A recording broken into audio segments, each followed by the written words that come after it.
Hello, and welcome to the webinar, How to Hire the Right Talent as You Grow Your Business. My name is Philip Smith, and I'm the Head of News and Content at Cision UK, and I'm delighted to welcome you all to the webinar. Over the next 45 minutes or so, we're going to look at the growth challenge for small businesses. We're going to hear a presentation for 25 minutes, or maybe a little bit longer, and that will be followed by a question and answer session where we will try to answer your questions. So please use the panel on the right-hand side of your screen, submit questions and feedback to us and to our presenters, and we'll make sure that we get those questions answered. With the help of our two guests, who I'll introduce properly in a minute, in the webinar we're going to look at how you, as a small business, can ensure you hire the right people when you need to grow. After all, to the point of cliche, for SMEs and startups, as your business grows, it is crucial to hire the right people. But while it is particularly important to get the right people into your business in its early stages, you might actually have less experience of who is the right person to work there, and how to find that person, and how to bring them on board. And of course, any recruitment you do is in a rapidly changing marketplace for both employers and job seekers, thanks to the progress of technology and the ups and downs of the economy. So, in the webinar today, we're going to look at the changing recruitment market, how to find and engage the right people, how to select the right people, de-risking your employment in a fair way, what job seekers are doing, and how to tap into the graduate talent pool.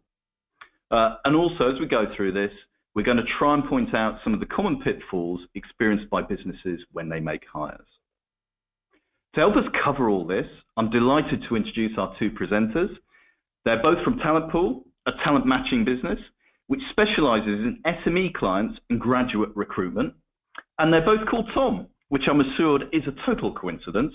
They are Thomas Davenport, co-founder, and Tom Pellizzaro, head of client development at TalentPool. Let me tell you a little bit more about our two guests. Thomas Davenport is a co-founder at TalentPool, which, as I said, is a talent matching platform which connects SMEs with recent graduates. TalentPool is used by 30,000 candidates and more than 500 employers, with offices in London and the Philippines. Davenport began his career as a strategy consultant at PwC, where he focused on financial services. He also founded a bicycle importing business, which he sold in 2015, and he's written for the Business and the National Press. Tom Pellizzaro is head of client development at TalentPool, where he leads the team supporting employers and businesses using the platform to grow. Previously, he was a recruiter with a number of London-based agencies and ran his own agency before joining TalentPool in early 2016. Tom is an expert on the dynamics of the recruitment space and the common pitfalls experienced by businesses when making hires. Tom, welcome to the webinar. Thanks very much. Bye. Thomas and Tom are going to take it in turns in the presentation. It's going to be a bit of a tag team style presentation. But before they begin, I just want to remind everyone listening in to send us your questions and let us know what you want to hear. And we will make sure there's time for questions and answers at the end of the presentation. I think that's more than enough from me at the moment. Tom, I shall hand over to you.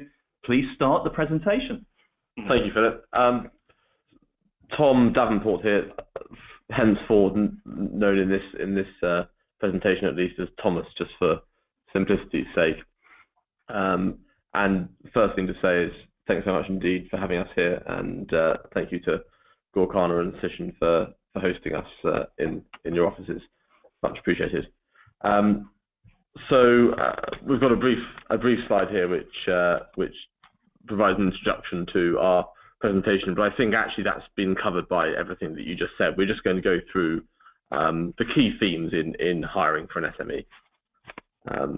And I think I'll take the slide then, Tom, do the next one.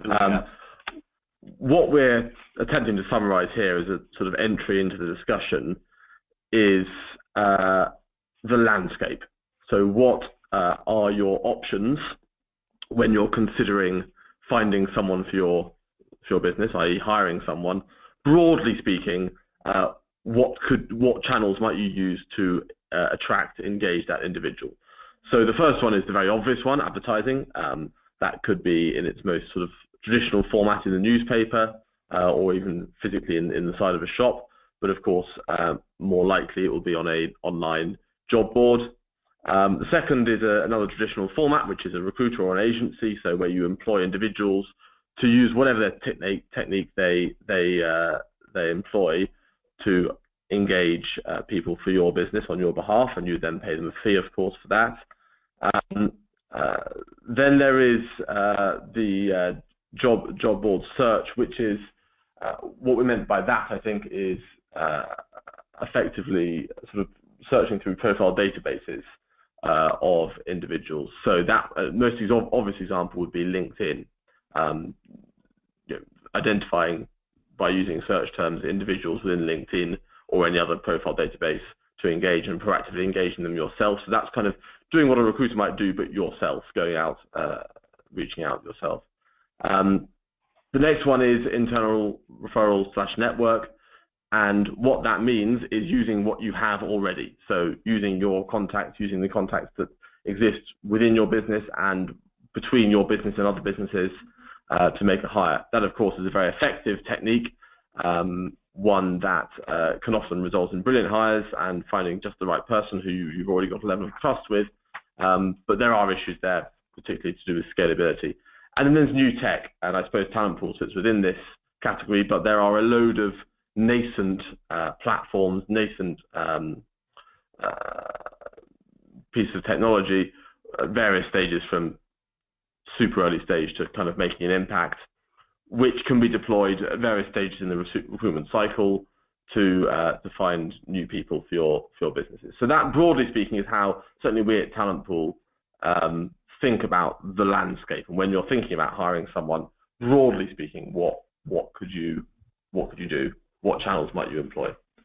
So I think that's a fair summary of that slide. And I think the thing to say on this is that all of these channels do work one way or another, but they everything has a cost attached to it, whether that's time or money, or whether indeed you need to hire somebody to do the searches for you in-house. To do that bit, it's about finding what works well for your business and what de-risks this process in terms of finding the best people.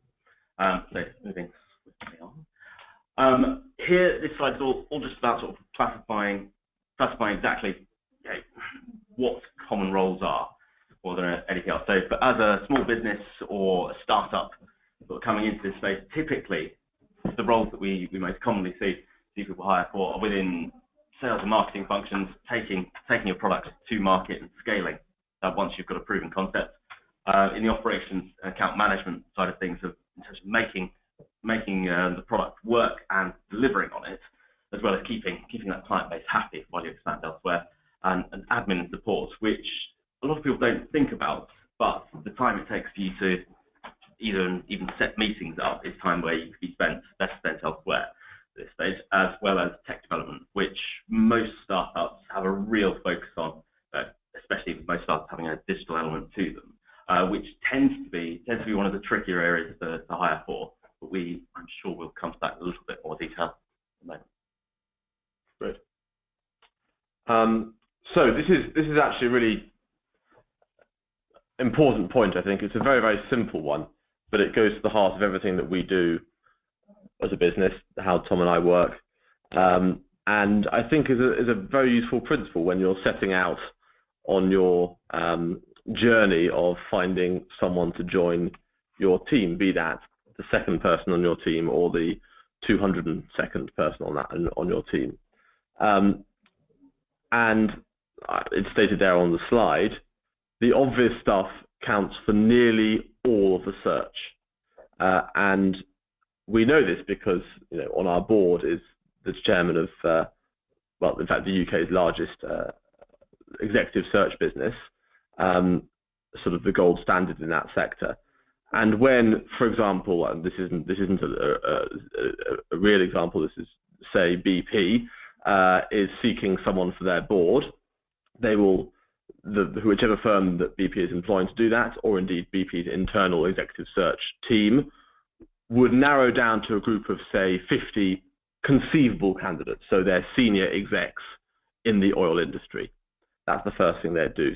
Pretty crude stuff. I mean, just at that basic level in the right sector. And the way they go from that 50 to their short list of 10 is, say the BP non-exec board meeting is on the second Tuesday of every month. They ask a very simple question to those 50 individuals. Are you available in, say, London on the second Tuesday of each month? That is it. And that will get you down to a shortlist of 10. And it's from there that the really valuable work happens. It's from there that you start making calls about nuances between candidates, about particular bits of experience, about approaches, networks, etc. But the majority of the work is very easy to get wrong, but fundamentally very straightforward. And that's how we see it. We break it down very much into that 90% and then that 10%. So that, I think, is really important. Be real, be realistic, be focused on the basic facts of the position you're trying to fill. Where is it? When is the start date? Broadly speaking, what sort of person are you looking for? And that is not the way to get all the way, but it's the way to get most of the way. And as I said, the rest is down to detail and sophistication. But you can't do that until you've done the basics. And I think that's all summarised in that slide. I don't think I've got anything more to add beyond that. Very fair. I think the last 10% can be very, very challenging. For example, if I was interviewing for a tech person, I wouldn't know. Beyond can you code in this language, I wouldn't know what the needle mover would be for, would that person make a good fit for the team? Would that person fit in well to what's already been built? So I think there's a degree of experience here, but that's more of a learning process that everybody has to interview with and go through individually as you work through this. So once you have the scene set, then you can start to make those decisions. Yep. So moving on to one of the more common problems that people have in this area is once you've advertised the role, or even gone out and contacted a few recruiters and said, can you find some people for this position for me? One of the key frustrations that the clients and people hiring have is not receiving any applications, or not receiving any applications that they like. So in whatever guise that's taking, that's a massive issue, and there are very, very common problems that go with it. So either we suggest that you're advertising it to the wrong people or in the wrong place. And when we talk about job boards, or think about some of the more heavily advertised job boards, should we say, without mentioning any names, the advertising is all around the quantity of CVs and the quantity of profiles that they've collected on that platform. And whilst having 1 million CVs or 2 million CVs is fantastic, if they're all people you don't want to speak to, or all people who are based in places where you don't work, that's useless to you. And I don't think enough due diligence goes on before people take out these advertisements in terms of pushing their account managers of these companies. Are they going to get applications? Because it is very much a black box of what's going to come out the other side. So I think the first thing to say is absolutely check that. The role title is something that we see an awful lot in our business, in the campaigns that we run, where you're advertising to a market that you need them to come to you, or at least come slightly to you. So the role title is something that people will see first on these job boards, or indeed in any other form you give them, and it'll be their first impression of the role. If it's something that sounds incredibly dull, or something that sounds that they have preconceptions about, sales is a good example of this. If you tell somebody based up, do you want to come and do a sales job? 9 out of 10 people will probably say no, because they've been picturing IT sales where they're making 500 calls a day in sort of Wall Street type conditions. That's often not what a sales job is. It's about being responsive and talking to people and building relationships. So changing the role title will have a massive impact, or could have a massive impact. And then moving on to meat of the role description. If your role description is presenting a certain set of requirements, or a certain set of requirements that are written not for doing the complete role, written by HR, for example, or an HR way of, right, this is very much the function, not the day-to-day, that can dissuade people from working or applying, to the role. And the final thing to say is that if you're seeing either no applications or far too many applications, perhaps the barriers are wrong. Candidates like to read something on an application where they say, do you know what, I can do this job, and this person's looking for me as well. So don't be afraid to put information on there, like I ideally like somebody to have experience in selling this type of product, or come from this type of background, because well, one, you would ideally like that if that's the case, and secondly, the people who do have that will engage with that by a greater degree. Mm-hmm. There's also a point on the barriers to application, and this is, again, something that we've grappled with as a business for a very long time. Well, I mean, in the context of our business, 2.5 years or so, getting the level of difficulty or level of effort required from the candidate to apply to a role right. So there is a reason why Tinder for recruitment does not exist and will not exist, no matter how frequently it's suggested to Tom and I and our colleagues back at TalentPool, and I'm sure lots of you listening to this may have heard of people, they've had a conversation with people saying, why is there not Tinder for recruitment? It's very straightforward. When you want someone, or when you're seeking an applicant for a role, you want the applicant to have made an effort. You don't want them to have simply swiped right to say, yeah, I like the look of that, because effort is required on your part to review their application. So building a barrier that's the right height. Now, some firms go far too far in this respect and make it incredibly difficult to apply for something, which hampers their results. I'm sure it's not uncommon to see hour or 2 hour long application forms, particularly at a junior level. But it's important nonetheless to not make it too easy. So, for example, if you put a job on a job board, you're advertising a position and you say, to apply, send an email with the word yes to me@mycompany.com, that is a bad idea. You should say, send CV and covering letter covering off the following 3 key points to me, or whatever else. It's about getting that barrier at the right sort of height to manage your application flow. Next. I think Tom and I will probably have lots of comments between both of us on this one. Do you mind if I do the and you do the do and don't, as it were? Absolutely. Yeah. Fine. So obviously it's up to you when you're writing these job specs, but there are guidelines I think that work quite well. I mean, around 500 words for a job spec will cover all of the basics without being too wordy. It's strange how certain things like the ideal email or the ideal letter, when people talk about the word lengths on that, I always think they're extremely arbitrary, and then you try it and you see that it actually does work. So it might be a good idea to use that as a guide. Presentation, obviously, bullet points, short paragraphs, just pepper people with the information they need, as opposed to writing one block, or indeed writing just a block about yourself on there, or by yourself, I mean the business. Do positive and active language to engage the candidate. Very important, and especially when we talk about language, we often have conversations with people about the type of language they want to present the role. I mean, you can be very aggressive, or you can be very, very passive with the type of language you're going to use. That's something that should reflect the tenor of the role and what these people will be doing, and the type of person you want to attract it. So if it's very much a process-driven role, I wouldn't use the same language as we were using something that's going to be much more client-facing or sales-led. And keep your tone less formal. I mean, that's something that we've all seen, the very, very formal, like sort of graduate scheme applications, things where you're applying something you know is a process that's going to take 6 months. As a small business, you can afford to engage people a lot more quickly than that, and that's something you should really be leveraging. And then when we come to the don'ts, I think that most of this is common sense.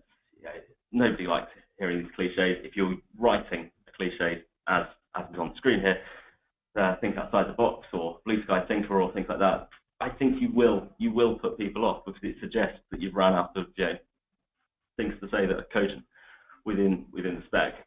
Repeating yourself, obviously, I think that comes back. If you're sticking to the 500-word limit, that should never really be an issue. The language point here about using passive language, I think it's more about addressing a potential candidate and talking to them aspirationally in terms of within 6 months, I imagine you will be, as opposed to there's room for progression in this role.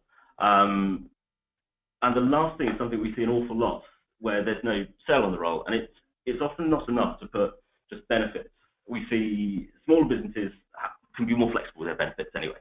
So things like unlimited holiday, or bring your dog to work, things like that. great, and the right person will pick up on that. But if you want to make this more universal in terms of who you're selling to, every part of this document should be selling the role. You know, not in comparison to other people, but telling people why they should want to work for you. Good, everyone else will.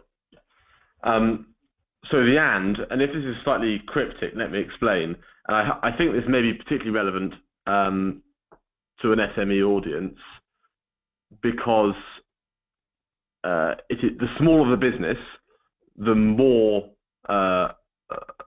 diverse, or the more hats those in the business have to wear, or the greater the number of hats those in the business have to wear. What that means is, you know, the management of a small business has to present their company to investors, to prospective clients, possibly to competitors, and to existing employees and to prospective employees. And for each one of those audiences, the message is different. What they are interested in is different, and what you have to say is different.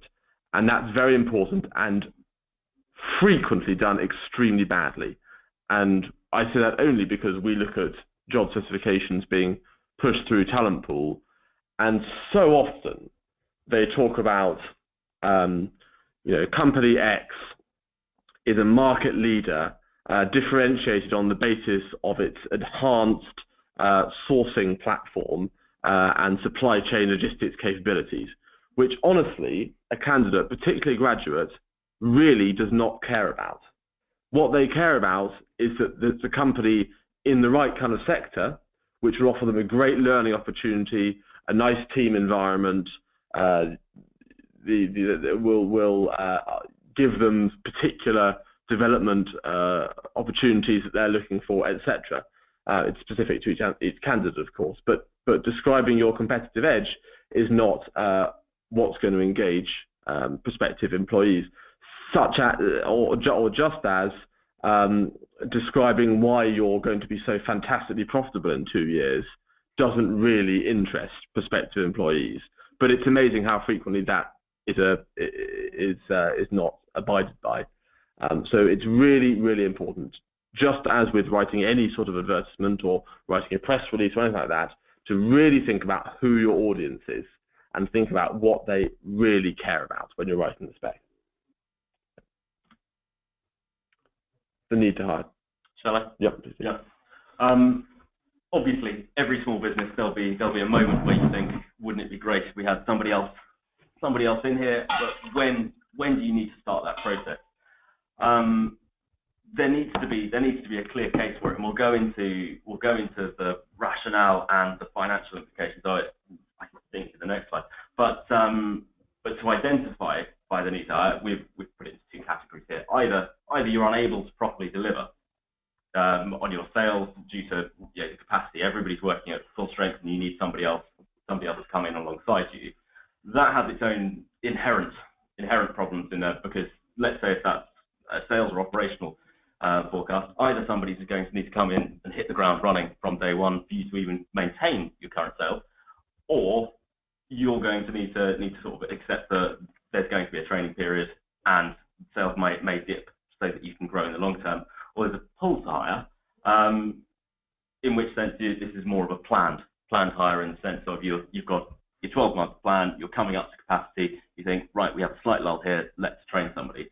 I'd always say that if you could identify the pull to hire as opposed to push, you would be under a lot less pressure to hire somebody immediately and probably make a better decision. But that's not to say that we don't all end up in the former most of the time. Mm-hmm. All right. Yeah.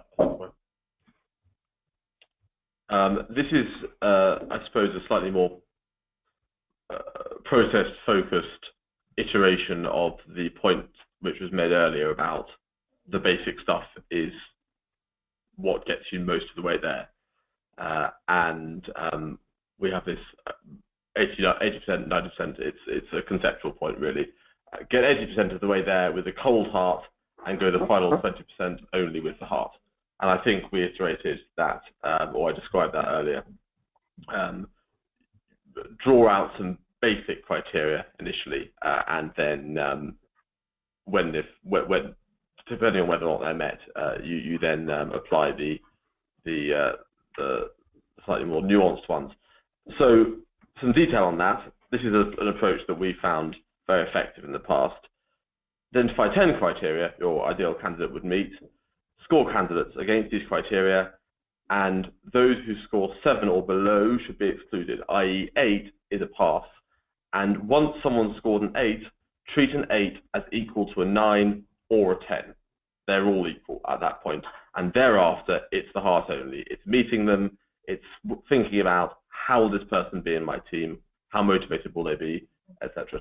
But there must always be a criteria, even when you're interviewing. And that's very important to set in your own mind before you meet them. I was speaking to a very large company about their hiring process and the challenge they have with retaining staff quite recently. And their interview process was all around scoring, and they had all these score sheets in place. And yet, when it came to actually interviewing people, the question they asked themselves at the end was, would I like to sit next to this person all day? And if the answer was no, then they got binned off and they took somebody who perhaps didn't score at all in the other areas, but brought them on board, and it just wasn't working out, because you have to have an agreed set of criteria there for the business. It can't all be personal. Yeah, but, I mean that's very. This is an aside actually, but large employers, I'm sure you guys here, for example, Cision, will have very strict criteria, and that is important because I remember speaking with the guy who used to run the sort of graduate program at Lehman Brothers, of all places, and I suppose back in '06 or something, and he said that before he took over that role, it was an incredibly haphazard process, and it was basically if the interviewer liked you, you could get in, and an individual interviewer had the power to approve or reject an individual. Well, that shouldn't be possible. An interviewer in a large company should be seen as an individual who's basically channeling the determination of the top ranks in terms of what criteria need to be met. Anyway, that's an aside, but just shows how it's different between the two sizes of company. De-risking employment. I mean, this whole slide basically is there to make, besides points 2 and 3, remember the 2-year rule, which is just important, and we can talk about that in more detail possibly, and pension obligations, again, that's very important. The most important point here is probation periods. People get very scared about making a hire, and they think once the individual has stepped through the office door, that's it, I'm committed to a terrifying responsibility. Now, that is not the case. That is not the case legally, and it certainly need not be the case practically, because certainly we wouldn't advocate taking someone on if you really weren't sure they were going to be a good fit, because it's never pleasant for someone to leave. But if you think it's worth trying, if you're pretty sure but not certain, as long as you're very clear with them up front, and this particularly applies in our market, the graduate level, you're very clear up front, you say, look, it's going to be a 3-month, even 6-month probation period, and we're going to try this, and we really hope it will work, but it may not. People will be completely understanding of that, and if at the end of it doesn't work, then you've got the legal cover to say, shake hands and say goodbye, and go your different ways. So I think the important point is hiring someone isn't actually that scary. I think that's really the main point to make. And you can sort of try before you buy. There are ways of doing that. Well, to a certain degree, but as you say, you do need to still be fairly certain. Oh yeah. As long as we're not encouraging bad behaviour. Absolutely. So this was the points. Well, the comment I mentioned earlier in terms of things you need to be aware of, or things you need to think about before making a hire in terms of cost. So I mean, it's one thing to think to yourself, right, I'm going to bring somebody on board, cost and type. Let's go with the cheapest possible way to do that and hire a graduate, because they can still do a good job and all the rest of it. It's not just their salary you need to calculate in terms of your budgeting. You need to remember, above and beyond the sort of national insurance contributions, the office space, the pension, and the equipment they need to do their job and do their job well. There needs to be some slack in that. I would even suggest there would be another column in here, just putting another 5% on this in terms of sundries. Just something will go wrong, something will break. It makes sense to have a bit of a buffer. Mm-hmm. Yeah, not a huge amount. And by the way, the units there are kind of ratio based. Just to give, basically take the figure at a junior level, take the figure and add 40 or 50% to it to get a ballpark sense of what the cost will be. Yeah. This is your version. Okay. And then the last thing, it's something we get asked an awful lot about, especially if it's someone's first hire, is that last step. So you like somebody, how do you go from interviewing them to them actually coming into the office on Monday? So the offer and the close is something that so many people do wrong or badly. It needs to be quite quick. You need to, once you've made a decision, that needs to go across to people quite quickly, and it can't just be over the phone or face to face. Candidates, if you think about how you approach this from a risk point of view, and you've set the budget, you've planned, you've got the plan in place to bring somebody on board, candidates react in the opposite way to joining a company, especially if they've never had a job before at the grad level. They want to see in writing that this offer is concrete, and they will stop interviewing elsewhere. And then, of course, contracts. So many questions come to us about contracts, about what to put in the contracts, how to write them, should there be a standardized template or anything else. Obviously, it depends on your business, and I would suggest, and there are companies out there who can help you with this and outsource this to very, very easily. I'd suggest, if you haven't done this before and it's your first time taking somebody on board, I would outsource the first one at the very least, so you know that contract's watertight, you know that nothing's going to come back on you, and likewise the candidate's protected as well, or your new employee sorted out. And then onboarding. Day one in a new business, if let's say a typical profile of an SME hiring or startup hiring, there'll be perhaps a founder, perhaps a co-founder, and that's it. You're used to working very autonomously, you're probably used to working remotely most of the time. Candidates will more than likely want to come into an office, especially at the junior level. So it's going to feel a little bit alien for everybody, and they are not going to know what they're doing. They're not going to know about your business. You need to cut them the slack to actually understand and train them. If you've never trained somebody before, I would take advice from others and go out and speak to peers or friends who've gone through that process, because it's very different. It's a very different process to just being good at your job and training someone to be good at the job. And then point two. Sorry. I mean, just to go through those three. Yeah. I mean, bullet points. These are just some principles that I've deployed, and I think the talent pool have been fairly effective. I'm sure others will have approaches, but I thought I'd share them here. First one is to not worry about productivity in week one, just forget it. It may come, that's great, but just don't worry about it. Assume zero. The second one is the new person may feel welcome. You may be completely rushed off your feet. Say you're a team of 10 people, you've got a load of stuff coming in from your accountants that day, etc., and you've got client emails coming, everywhere you look. It's still worth taking the time to make sure that individual feels welcome, because if you're busy then, you'll be busy in the future.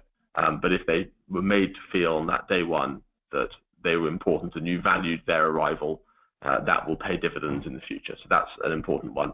And the other thing is, it's not just about smiling and paying the lunch bill. Show that you're serious.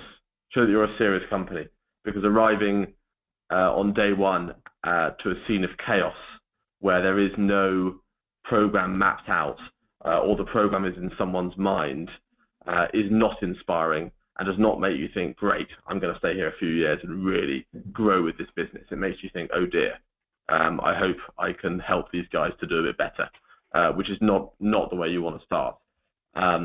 So it's worth, little things, even if they're symbolic, even if there's only 3 points in the summary that you're going to make to them on the morning about, the way that you're going to work, or the 3 things to remember. Print them out, put them on a piece of paper, etc. Just little things that show we're on the case, we know what we're doing, we're a serious organisation. That makes a big difference. And now we come to graduates, which is our kind of area, and have their own very particular dynamics. The link at the bottom really summarises this. I wrote an article a while ago on why to hire a graduate for the blog hosted by one of our sort of co-companies in our space called Charlie HR, and the points on the left are the headlines from that article. Just to quickly whiz through them, doing a little more than read. Graduates are full of energy. I mean, that is the case.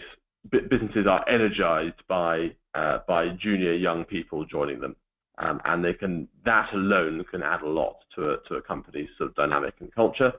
The second point is to do with stability, and that's slightly more complex. I think maybe I won't go into that. That's in the post. Graduates are informed. They are eager to learn and eager to be shaped, within reason, by their new employer. And so if you have a particular way of working or a particular approach, you won't be fighting against a latent, instinctive style. You can create that in your new employee. There's a wide choice. There are a lot of graduates, and if you know how to engage them, you can get some serious quality. Culturally, again, that's linked to the point about being unformed. The development point, again, is very linked to that. They have a network, and if you're a business that wants to engage with people of recent graduate age, this is relevant to you because they'll have just left university and they'll know a load of people, and most of their friends would have started at companies, say you're based in London, across London. And it's a great way of being able to, if you need to, tap into the bottom, the junior ranks of those businesses. Of course, the cost is low. It does go up subsequently, but it's cost effective. Graduates are millennials by definition now. Well, actually, that's not true. What about mature graduates? But graduates who have gone to university immediately after school are by definition millennials, and will be able to, what would imagine, add value in that respect in terms of understanding kind of modern ways of communication via technology, and you can get great quality hires. So that's a brief summary of that. But I think I'll leave it at the link really for detail. And the next slide summarizes what graduates are seeking. Tom, do you want to go through this one? Yeah, absolutely. So, in terms of how you're targeting people, this was just some of the key points that we'd always encourage people to mention, whether you're writing a spec or you're selling to people in person. So, whenever we speak to our pool of people, our graduates, I mean, we hold physical events like once a quarter or so, and speak to them about why they like certain roles over another, or what is it they want to see out of it. So few of them mention money, and so few of them will talk about money in terms of, I wanted to go to the place that was going to pay me the highest. I mean, the range we're talking salary-wise generally is anywhere from like sort of 18 to 24 at a grad level. They want to be able to live, rent, and learn. They talk much more about the opportunity for progression, the courses they will go on, what they will learn in the job, and that's something that, if you can offer that to a junior member of staff, they're much more likely to stay with you. The average tenure for a graduate coming into their first job is somewhere around the 1 year, 9 months sort of mark. I mean, it's unusual to see a grad leave a job after a year. And if you're good to them and you've made the right hire, they should stick with you a lot longer than that. That can generate quite a bit of value there. Unpaid graduate roles or unpaid internships, it's still out there. I mean, if you really wanted to, you could do this. It's a very, very murky area in terms of whether that's legal or not, to have somebody in the office all day, and it's incredibly bad practice to do that. More and more graduates are becoming alive to this as well. So the instances of people accepting this, you're fishing in a very, very small pool of people. And then the last 2 points are just about how to communicate with these people. It's something where we've all been through recruitment processes in the past where it's completely usual not to hear anything for a week or a week and a half, and then you will get a phone call or an email from somebody saying, great, you're invited to the next stage. That's not how these people will go about their hiring decisions. Likewise, if it's high season for graduates or they've just become live and job seeking, I would suggest they probably have a life cycle of about 2.5 weeks. So if they're actively job hunting, they'll go on 5 interviews in the same way as you're likely to see between 3 and 6 candidates for any one role before making a decision. They're likely to see 5 companies before saying yes to one. If you wait too long, you will miss out on hiring. Right. I don't want to say anything more on this slide because I know that we're actually sort of running over time, than just that number. 7% in the graduate workforce, it's incredible. 7% is represented by all those brands and some. So basically all of the junior jobs are in the SME space. Just a very, very interesting and little known fact. And the next pitfalls, we've summarized some there, but I think they all really refer back to points made earlier on in the presentation. So I think we can probably progress beyond that. Questions? Great, thank you. Thank you, Thomas. Thank you, Tom. And thank you for that presentation. Please, everyone, if you haven't had a chance to send in your questions to Thomas and Tom, please do so now. We've got 10, 15 minutes left for questions. I've got a few questions, actually, for you both. So I'm going to start, and we'll start with Tom on this one. And this is, when you go back to the beginning of your presentation, you talked about the 5 broad categories of recruitment and things like advertising, using recruiters, job boards, and so on. How does that change per sector? So I'm assuming that, for instance, new tech, because of your business, is very important when you're looking for graduates as a process and using out there. But what about advertising, and what about other sectors? Do you see any trends where advertising is always a good approach in certain, like, I don't know, the service sector? What about job boards? Are they particularly effective in certain sectors? Yes and no. I just say it's more company dependent than role dependent in terms of what you're good at. So some companies will have a preferred avenue of, let's say, always advertising on a particular job board, and they know that gets them results because it's sector specific and it just feels like a good fit for them. I mean, I think some of the avenues that we talk about where it comes to advertising on certain places, you have to question where those people come from. So if you're engaging a recruiter and that recruiter is then going to put it out on a job board, well, really, you should just cut that person out and put it on the job board yourself. It doesn't necessarily change in terms of the way of the approach. At a graduate level, you need to do what's most effective for you. So it depends on what you want to see. If you just want to see volume, go to the place with the most volume. If you are time poor and you want to see sort of a very dedicated shortlist of people, either new tech or using recruiters, if you go more senior than that, if you go to something extremely specialised, and I mean, to take it to the extremes, you like an executive search level, and you know there's only really 100 people sort of in London who could do that job. Yeah, absolutely. You're not advertising that. You'll be approaching those people directly. Mm-hmm. And Phyllis, what do you think? Have you seen that as well? Yeah, absolutely. I mean, the seniority point is a pretty straightforward and defensible one, which is that the more senior people expect more kind of bespoke treatment and personalised engagement. So, for example, when we hired someone in our team who joined in January, who works for Tom in the account management side of our business. We hired her obviously through TalentPool, which was it's a platform, highly successful, of course. But you know, it's a platform approach. It's a new tech approach. It's a sort of high volume engagement strategy, which required her to sign up and her to receive a notification on her phone. When we hired a few months or half a year earlier, one of our non-executive board members, that was a day or so of research, working out the 5 people I should be contacting, an incredibly carefully crafted email to their secretary asking for a conversation, which led to a meeting, which led to another meeting, which led to us working together. So certainly at different levels, it works very differently. And you know, the case for bespoke approach is very strong at the top. But there is each of these platforms we mentioned, you know, the job board or the recruiter, they're all pretty fragmented. And you will find, you know, as we all know, sector-specific job boards, and we'll find sector-specific recruiters. So most of them work across different sectors, but it's rarely the same company that applies itself it's generally different companies. There's obviously you talked, and because you're both in a relatively young business and a business that's growing, I'm sure this is a question that you can empathise with. But looking at a small business that's recruiting, clearly there are times when resources become a bottleneck. You know, people aren't always available to interview, aren't always able to craft the job description, to do all those great things that you've suggested they do.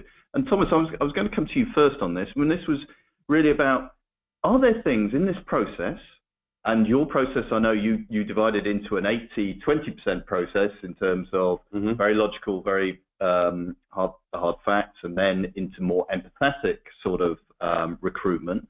But are there processes or parts of this process that you can outsource? What are the bits that you would say, it's your business, you've got to do this yourself because you need to get this right? Are there elements that you can outsource to other people though? Yeah, absolutely. And the outsource bit lies in the 80 or 90%, whichever way you spin it. In other words, in that the bulk, the early stage part of the work. We've made an error. We've got this wrong in the past when hiring for a junior team member.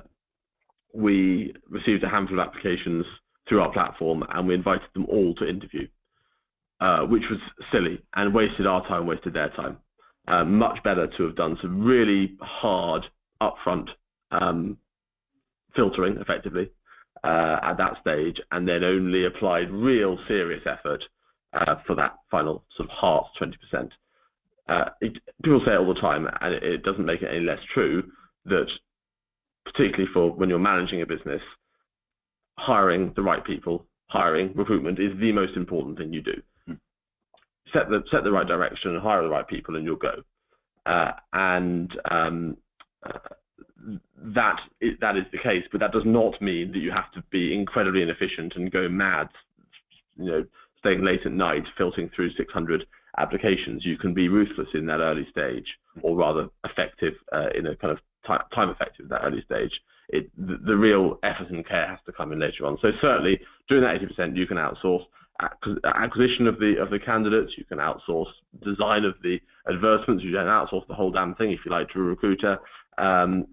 That's absolutely fine, so long as that final 20%, you're in the interview room with them, and the key people from your business who need to make decisions are also in that room. That is what matters.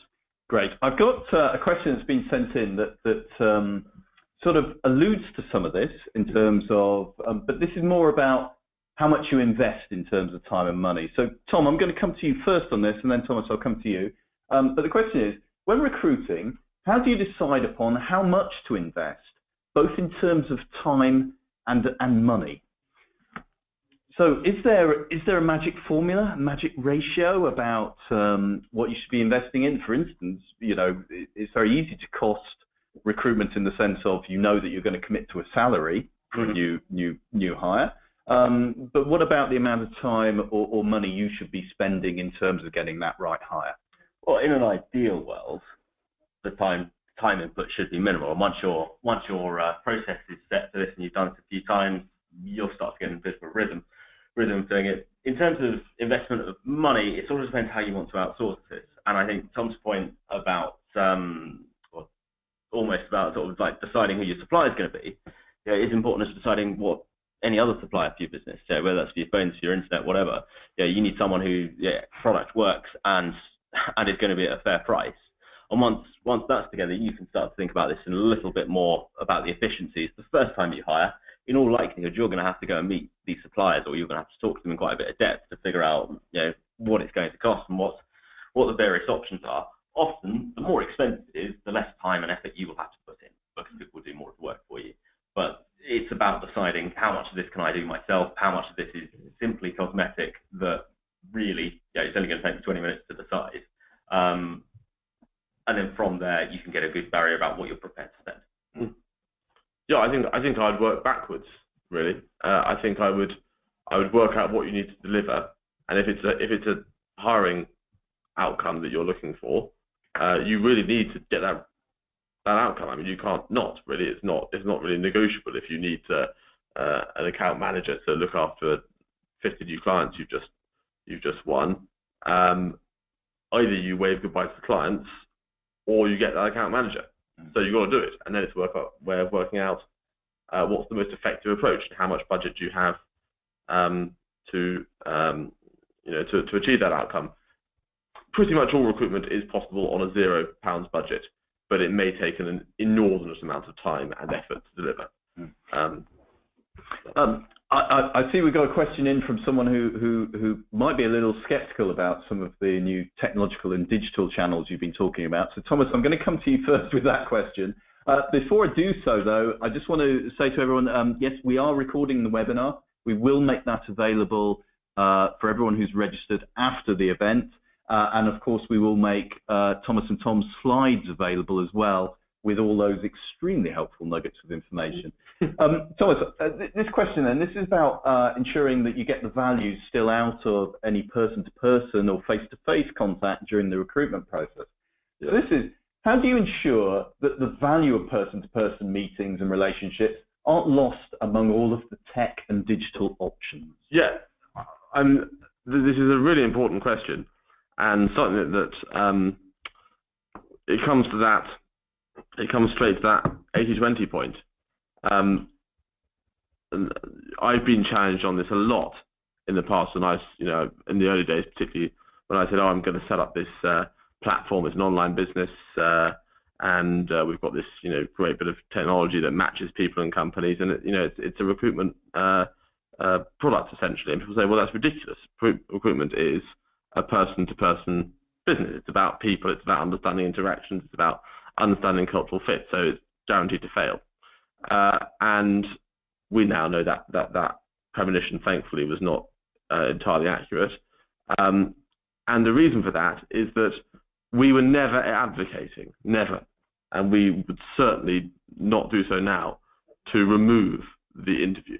The interview is an absolutely essential event, be that formally in a boardroom, or be that over a coffee or a walk in the park. It doesn't really matter, but the person-to-person interaction is absolutely essential, and you would be a complete lunatic to hire anyone without that, unless it's overseas and you literally can't, in which case maybe a Skype will do. But so far as it's possible, you must do that. But it's the process up to that point. There's an enormous amount that can happen before that point, and it's a fantastic amount of time that can be wasted before that person walks through the interview room door. So when they walk through the door, that's sacred. That's sacred time. We don't want to encroach on that with technology. But until that moment, there's an enormous amount that can be done. Great, thank you. Now we've got 5 minutes or so left. So if you haven't sent in your question yet, please do take the chance to now. And I'm going to ask Tom and Thomas a couple more questions myself. Tom, I'll come to you on this one. It's quite a basic question, and you may actually just say, no, there is no difference. But the question I have is, you talked about job ads and advertising for a job, and obviously the importance of a job specification. What's the difference between the two? I can tell you now that I know plenty of people who treat a job ad and a job specification and job description as all the same thing. But what is the difference, and what do you think you need to emphasize in the difference? Well, I suppose a job spec, to my mind, and certainly the way I'd say it, is an internal document, like that you would share with the other people who are going to be interviewing, so that you could benchmark, this is what the role's going to be about, very lucidly, is this person going to be any good at the job? Whereas the job description and job advertisement are sales documents. Effectively, there's the marketing document that you want people to bite and return interest on. So, right, it is, yeah, quite a simple question. Great, thank you, and that's an extremely helpful answer. And tell me, Wes, on that, on job specifications, you listed quite a few things to avoid or to put into your job specification. Thinking outside the box, what do you think is the biggest mistake people make when they're doing job specifications? I don't know. I mean, I think there's some very, very common things that you see people doing, like just talking about their business from a very, very technical standpoint. And you see an awful lot of startups and SMEs doing very, very technical things that people won't necessarily understand. That can be an issue, or talking about things that, presenting it in such a way that it's incredibly boring. People aren't going to apply for the job if you're presenting it sort of in its worst possible light, just blandly saying, right, here it is. Do you want to do this job? Yeah, if you're not using that as a sales document, I don't think it's. Thomas, can I ask you about graduates? Because we got a question here, which is, I guess it's basically, what's the difference between graduates? and that must be very important when you're an employer and looking at the graduate market. So this question is, how do you separate one graduate applicant from another? What skills, qualities, or experience are most likely to grab your attention? So what, in your experience, are employers really looking for in graduates, and are they looking for the right things? Well, to take that final question at the beginning, there is one sort of classic error that we think employers frequently make and is extremely common, which is to over-prioritize experience and not give enough weight in your analysis to aptitude. It is quite incredible how much of an edge, say you're going to go and take on a social media marketing role at SME, it's quite incredible how much of an edge having done 2 weeks of social media marketing will give you. Now, were I speaking to graduates, my advice would always be, for goodness sake, understand that no experience is worth no points. Some experience, even the worst experience, is worth 90 points, and the best experience is worth 100 points. So the difference between nothing and something is vast. The difference between something and the best is actually pretty small in the graduate world. So that's my advice to them. But to the employer, I always say, don't get caught up on the experience point. If you can, look for aptitude, because these guys may have experience, but whatever experience they have, it's not going to be that considerable. You're not hiring someone at CEO level where whether or not they've turned around a business or 3 businesses before from loss-making to profit-making at a margin of X is relevant. It's not. It's just simply not important. Look for aptitude. So I think that that's a major error that people make. But of course, when people do it well, when people hire people who have energy, intelligence, capability, etc., they can see that they have the ability to deliver that role without having necessarily the specific experience they're looking for, or they may have looked for, it can pay off spectacularly well. I think that comes to how you interview. So if it's for a graduate role, they should always be competency-based interviews instead of going through their CV and talking about previous roles, because 9 times out of 10 the previous roles won't quite marry up or be in any way relevant to what you're doing. So if you have a list of competencies that somebody needs to demonstrate to be good at the role, interviewing in that way and tell me about a time when you've delivered this, or tell me about a time when you've experienced this, is a lot more effective in terms of judging somebody or gauging their aptitude. And the time when you delivered could be, at hole 6 on a golf course. It needn't be in your previous job. Great, excellent. Well, we shall see what happens on hole 6 of the golf course. But I'm afraid that's all we've got time for. But thank you everyone for sending in your questions. And do keep an eye out for our future webinars, the future webinars from Cision UK, which you can find at cision.co.uk. But I particularly want to thank Tom and Tom for their presentation today and for taking the time out to prepare for that, but also to answer all of your questions. So thank you so much for those questions. And thank you, Tom. Thank you, Tom, and thank you, TalentPool, for joining us in the webinar. I want to thank everyone who's been listening in, everyone who's been taking part in the webinar today, and for sending in your questions. See you next time. The webinar is now over.